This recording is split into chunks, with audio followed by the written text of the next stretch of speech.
Isang magandang araw po mga kaibigan, welcome pong muli sa aming munting backyard para sa isa na namang makabuluhan na talakayan. Bago po tayo magumpisa ay nais ko munang magpasalamat sa lahat ng mga manunood sa patuloy ninyong suporta.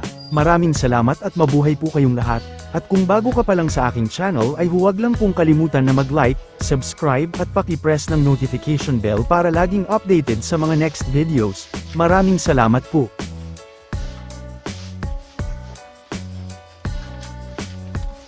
Today's episode ay ang unang pagpapaligo sa aming mga 53 days old piglets. Ngayon lang sila makaka-experience na maligo simula nang ipinanganak.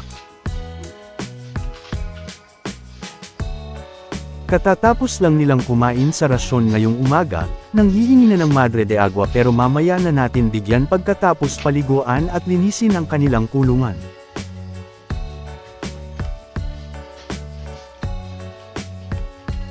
Naglilinis pa muna sa mga inahin at susunod na ang mga piglets.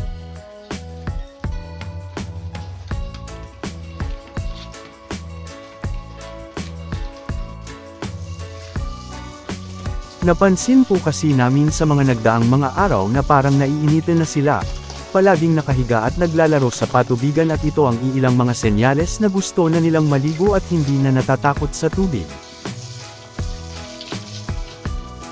Halos magdalawang buwan na sila simula nang ipinanganak. Ito ang kauna-unahang pagpapaligo sa kanila at pansinin mukhang nag-e-enjoy pa.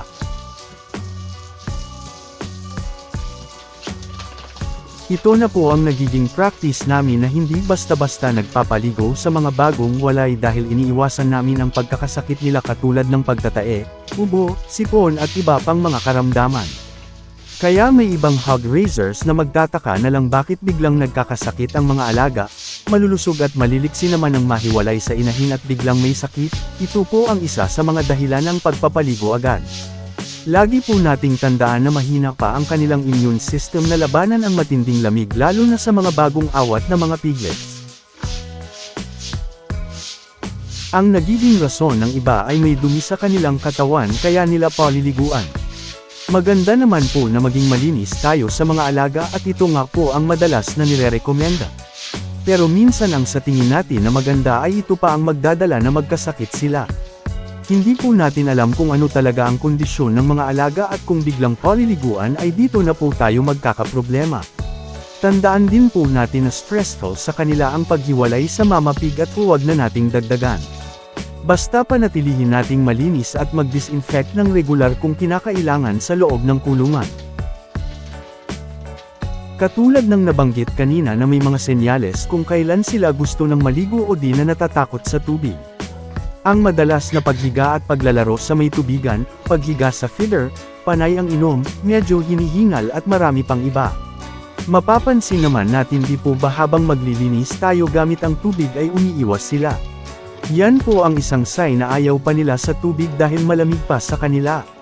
At ngayon sa nakikita ninyo ay halos salubungin na ang tubig at nag-e-enjoy pa. Laging tandaan, na huwag lang tayong maging trigger happy sa hose na basta babasain na lang sila agad-agad lalo na kung bata pa. Again, ang akala na maganda sa ating paningin ay ito pa ang magdadala ng problema sa atin.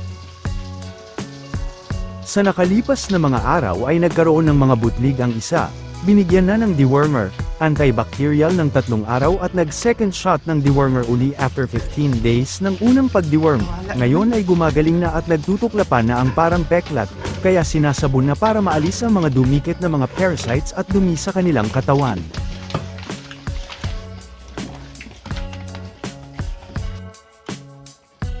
Fresh na ang pakiramdam ng mga alaga at magiging regular na ang pagpapaligo sa kanila pero depende na rin sa panahon kung masyadong malamig.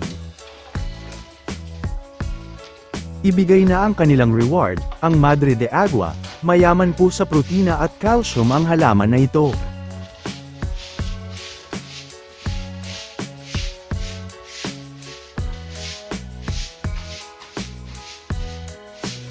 Ang inyong natunghayan ay base lamang po sa aming pamamaraan at experiences bilang backyard raiser.